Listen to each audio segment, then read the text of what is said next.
Hello, everybody. Thank you for joining us today on the Sweet Dose with Mia. Today, I have a very special guest with me. Her name is Akela, and she is from my Women of Color with MS group. And with that, I'm going to turn it over to you, Akela, and you can just kind of introduce yourself, tell them when you were diagnosed and so forth, and anything else, and we can just go from there. Okay. So, like she said, my name is Akela, and I'm in Florida, is where I reside. A person in the South with MS, beating the stereotypes. But I was diagnosed with MS. I want to say of 2018. So I think it was like October 2018. And so I've just been living with MS. Yeah. So tell me tell me a little bit what led up to your diagnosis, because a lot of people in our community are not aware of it unless you know somebody that has it or you're going through it yourself. So what were some of the signs that something wasn't right, that you needed to get checked? So I always knew I had some type of autoimmune something because in my family we have like lupus and sickle cell and things of that nature. But I couldn't pinpoint it. And I would have strange things happen to me probably about every 3 years. Something strange would happen starting from the age of 18 as far as I can date that. But the biggest thing that I was like, no, we got to figure out what this is. I was not able to find my words. And yeah, I've struggled with that. Yeah. And I'm a nurse educator, so I teach nurses all the time. And I was like, I've been doing this job for years. How do I not know what word I'm looking for? Right. You don't know how to form, and it's like in your head, but you can't formulate the sentence to come out. And yeah, I suffer with cognitive issues too. So mine is all cognitive. So every once in a while I'll get some type of physical thing, but mostly cognitive. Wow. Yeah. And it's the worst. Has it disabled you to the point where you no longer are able to teach, or are you still able to keep your profession? So I still teach. I just, if I know it's a bad day for me, I make sure I have like more notes available, or I just jot down stuff more. I was already a list maker, so now I have even more lists. Right. Well, that's good that you don't have any of the other symptoms that a lot of people struggle with, me including myself. I probably have every single symptom there is, with the exception of optic neuritis. Fortunately, it hasn't impacted my sight yet. Knocking on wood, because I'm not claiming that or putting it in. Don't claim it, girl. So what about, so you were diagnosed in 2018. Was it a neurologist that you went to that did the workup, or was it your primary care doctor that you were telling her like, hey, I'm not, things aren't computing the way that they used to? Like what were the steps that you took to get to your diagnosis? So it was actually pretty difficult. I mean, that's what all of our story is, right? It's very difficult.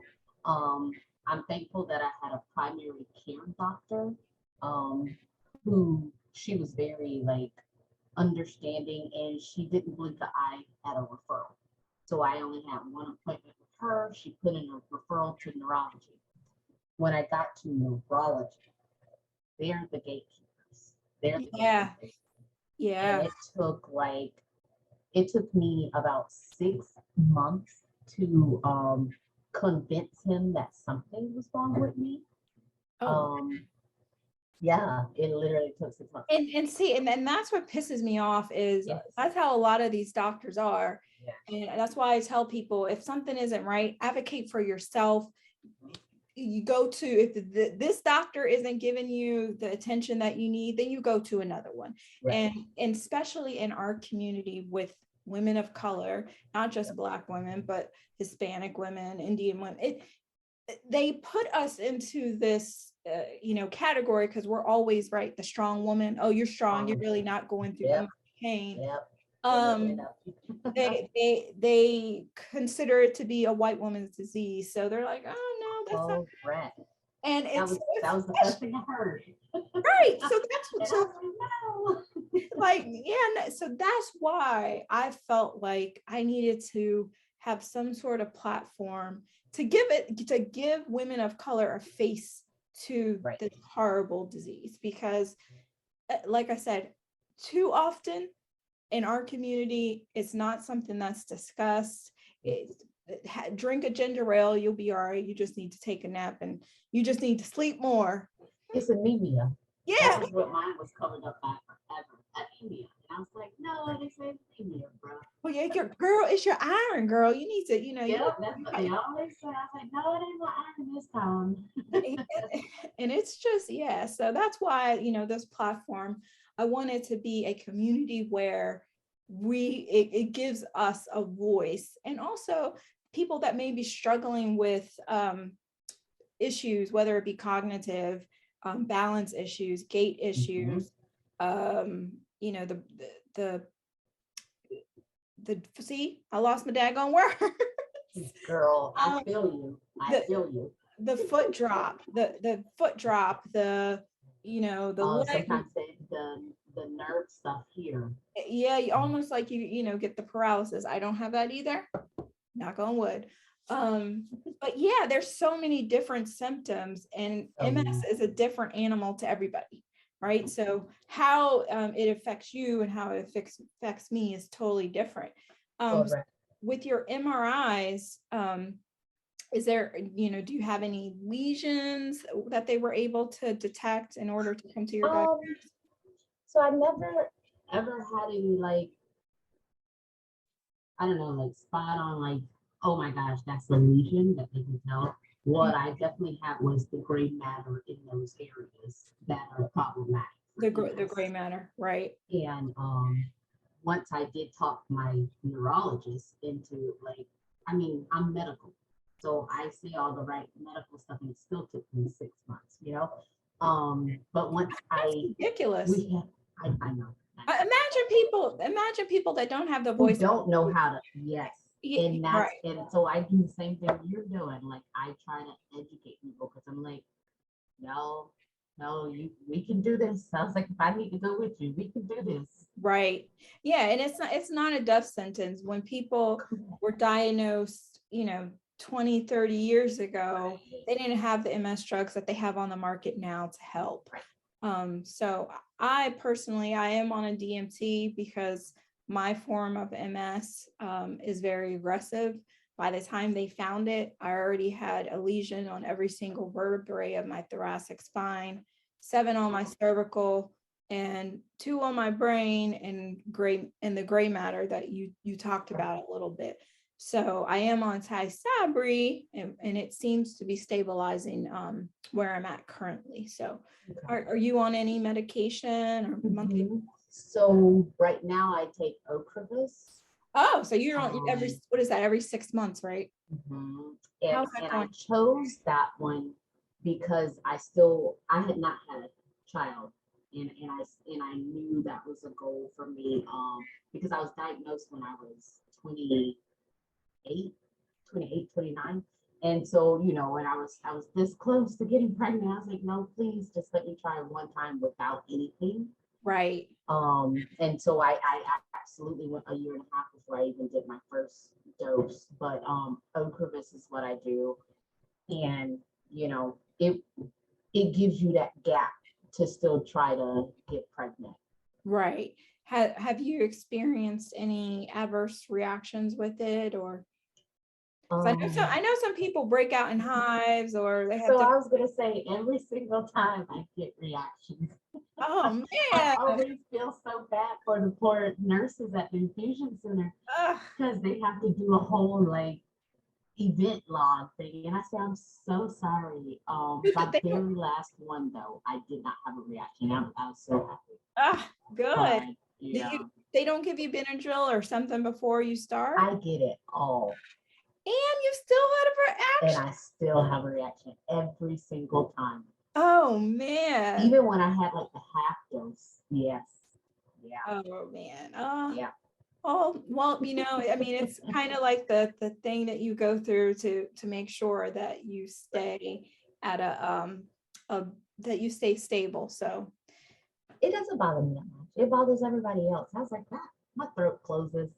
ooh, I was like, you get the yeah. hives and you get the hives and everything. I like, I'm usually asleep every time it happens from Oh, the wow. Benadryl, and then I can't swallow and breathe anymore. And I was like, oh, so I wake up and I'm like, yeah, push the button. Ah, I'm oh gosh. just like, ah. And it's weird. So I used to go into a little bit about my story. I was like I told you a little bit earlier, I was diagnosed in March of 2020, right when the pandemic and everything kicked off. So for the first year, I kind of was like in isolation dealing with this by myself because I'm single, I'm not married, I don't have any kids. So the first year for me was rough. It was hard. I had some moments, I went to some dark places. But anyway, I've lost my daggone train of thought. It'll come back to me in a minute. That's everybody know. That's norm. That's normal. It'll come back to me in a couple minutes. It don't even matter if you write it down. It still be like, what was I gonna say? And it's my story. So I should be able to tell it like with ease, but it will come back. But so yeah, my first year I was by myself. I was it was rough. But I kind of went through a little bit of a denial stage. So, from March, because also in addition to being diagnosed with MS on a Tuesday, I think it was March 10th, 2020. I will never forget the day. The day prior, March 9th, my orthopedic surgeon tells me that my hip is torn from 3 to 11 o'clock. My labrium was torn. He's like, you need surgery. He said, I'm actually shocked you're walking. He's like, he didn't do labor and repair. So he referred me to some other doctors. So from March until like September, I said, you know what, I'll deal with this MS thing after I get the surgery on my hip, because, the hip needs to be repaired. The MS isn't going anywhere. So I'm like, it'll be fine. I've gone this many years not doing anything. And I ended up going into a really bad flare in August. And I was like, okay. I went back to the doctor. And he's like, I told you, you have a very aggressive form. You've probably been dealing with this for decades. He's like, you really need to get on something. So that's how I ended up getting on Tysabri. But now my point came back. You go to an actual infusion center. So I have the doctor that diagnosed me is no longer my doctor. I dealt with him for like the first 9 months, and then I switched to a doctor that came highly recommended, and now I have all my infusions at home. So a little bit different. I won't ever be a candidate for that. Yeah, that's what I was gonna say. You wouldn't be able to. I'm so jealous of the people who get, because it's an 8-hour. I know mine's like so, 2. I know, and everyone else is like, oh, I got a short cycle, and I'm like, I'm happy when I get through in 4 hours. It's ever that. Yeah, mine's at home. So I'm fortunate where, so with Tysabri, depending on where you are with the progression of your disease, typically you get it every 4 weeks. Right. But because my last 2 MRIs were stable, my doctors moved me to every 6 weeks. So every 6 weeks, same nurse, she comes and gives me my infusion. And they actually, when I initially started getting infused at home, they had sent me all this stuff in case I had a reaction. And I haven't, knock on wood. But yeah, that sucks. You have to do the Benadryl and all of that each time. Fine. I feel so good afterwards. I bet. So what about, so you don't have any like day-to-day pains or anything like that? Oh, yeah. Okay. I just came back. I just went to the chiropractor yesterday to get my hips realigned because, like you were saying with your hip issue, I've had hip issues for well over 5 years. Okay. I've never went and saw an orthopedic doc. Right. I just go get readjusted from my chiropractor. So Okay. that's what I've been doing. But sometimes it just like pops out of socket, and I yeah. So yeah, I do it. But back pain, and I'm a nurse. So for years I was like, oh, that's the nurse back, but Right. it's not. It's not, yeah. So So you yeah. probably you had both issues, being a nurse and having MS. Your back must have been killing you. Yeah. Oh, well, I'm glad you're able, you're at a stable point though, and you're still able to maintain your everyday life. So that's good. Yeah, if not, I'd still be running some kind of way. And so I just like to look at, like, I like to find all the positives and stuff, because in nursing you have to do that, or Hmm. so I've always just tried to find positives in every situation. You know, I think just in life, especially when you're dealing with a autoimmune issue like ours, it really made me start looking at life differently and kind of reevaluating what I've been putting my attention into, um, and who I've been putting my attention to. It it really like opens your eyes to a lot of stuff that we complain about on a day-to-day basis really isn't that big of a deal. You hold grudges from people for years, and then you end up with something like this. For me, I'm a little bit more progressively along than what you are, because I have, like I said, I have cognitive issues, I have balance issues, I have a foot drop. I'm actually out on disability now, and where I'm at now, I don't know when I will be able to go back to work, or if I'll ever be able to go back to work. So it kind of just puts things in perspective for you. It's like we put so much attention into the material things in life, and things that really aren't of substance, and then you get something like this, and to me it makes me appreciate relationships a lot more, and to be more grateful for what I do have in life. um, what are some lessons that it's taught you? Um, well, my biggest thing, because I'm already in healthcare, um, I like to advocate for other people more so, Mhm. especially women of color. Starting with my family, Oh yeah. because, like I said, we have a whole line of autoimmune stuff. Um, and no one likes to hear what I have to say, because I'm always like, you need to check on that, you need to check on that, you need to check on that, just because I don't want people to, from the first symptom I can remember, like I had Bell's palsy at 18. Oh Who wow. gets that? That's like where half the face works, and Right. like you had a stroke in the face. Right. I had that at 18. Like Wow. I was in college, and they couldn't explain it. So And you know what? In hindsight, it might have been. It's probably was the MS, not Bell's palsy. oh that was MS. It was MS Yeah. because they couldn't ever figure out the different parts, and I've had all those types of episodes. So I went like 12 years from that event. So it could have been before then, but 12 years from that event until I got a diagnosis. Wow. So I just don't want anyone else. I mean, because I feel fortunate that mine wasn't aggressive and didn't move quicker. Right.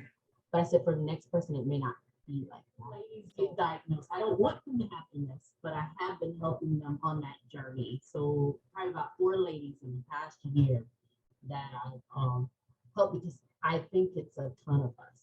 Wow. Yeah. It's a I lot. think it's a ton of us. It's a lot more than what we know, and Yeah. because of, like I said, in the medical world, it's a white woman's disease. It's All not right. something that women of color get, and it's unfortunate because health wise, we end up declining a lot faster than white women because we don't get the attention that we need as fast as they are diagnosed, and they get the attention from the doctors that we should get the same thing. So because I even went to the doctors. I went to the doctors all those years. me too. Yeah. They kept diagnosing me with orthopedic issues. They always diagnosed you with something different. Every single one of them. I mean, I can't tell you how many surgeries I had. And it finally came down to, I had a foot surgery in September of 19. By January of 19, I could not walk. I literally I still had my crutch from my surgery, but I literally was holding on to walls with my other arm because I couldn't walk. I was in so much pain. And then I went to a neurosurgeon to see if there was something wrong with my back. No, So you were in neurosurgery and they missed it big time. He told me to go back to the ortho and have him look at my hip because maybe it might be a pinched nerve in my hip. It was that orthopedic surgeon, Nigel Azar in Arlington, Virginia. I will forever be grateful to him. He went over everything that had gone wrong with me. And he said, hi, baby. His little butt. And he said, Miss Sweet, you've had a lot going on. He's like, you've never been to a neurologist? No doctor? I said, no. He's like, well, I need you to go see a neurologist. So here's the referral. He was like, in the process of everything too, he's like, I'll have an MRI done on your hip, but you need to see a neurologist. He says, he's like, I hope nothing else is there, but I want to make sure. And unfortunately, if another doctor would have taken the same amount of time as he did, I could have been diagnosed like 10 years ago. Yeah. I know that's the, because I definitely fired some doctors along the way once I started my journey. Me because too. They just wanted to treat. And I was like, no, I want root cause. I don't want a treatment. I want to find out the root cause. Right. And it was from a black doctor. I had a black doctor, a black female doctor. And I was like, listen, baby, I was like, I don't want it. That's probably the most frustrating thing to me is that you have people that you're entrusting in to figure out what's wrong with you, and they don't do the due diligence that they should be doing. And unfortunately, it ends up to being to our peril. Right. What else that you can think of that you would want someone to have told you when you were diagnosed? I guess acceptance makes it it makes acceptance makes the journey a tad bit easier. Like, I mean, and not just accepting like I should just talking to somebody, even if it's not somebody just a therapist or something. It's okay. It's okay to go to therapy. Yeah, what it's impacting our brain. It's okay. Yeah, I started going last year, and it was a weight lifted, and one of the nuggets that she's given me that I will it'll keep with me forever is when you're diagnosed with a chronic illness, it's almost as if your old self has died and your new self is born. And so you have to make that adjustment from your old self to your new self. And it's going to take time. So it's okay to cry. It's okay to be, vulnerable. It's okay to need help. That was like the biggest thing for me, where, like I said, for the first year, I was isolated kind of in a bubble. And I probably wasn't as honest with people as I should have been, that, things are really bad for me. I need help. So, yeah. And it's beautiful that you said it, like how your therapist said it, because you know, the MS symbol, our symbol is like the butterfly because of our MRI. And I like to look at it. Butterfly is my favorite thing in the whole wide world. And but we're forever evolving Yeah. and changing. Yeah. Yeah. Yeah. I love it. And you got to keep rolling with the punches. No giving up. We got to Yeah. keep going. So it's been such a pleasure to speak with you today. And I look forward to interacting with you more and the Woman of Color group. And, you know, maybe we can even become friends. Thank you for having me. This is great. Yeah, and it's for me, it's like therapeutic. Like talking to other people about it, women look like me, it becomes therapeutic. And so it also helps me on my healing journey. So it's been a pleasure, and you have a great rest of your weekend. Okay, you too. Take care. Bye-bye.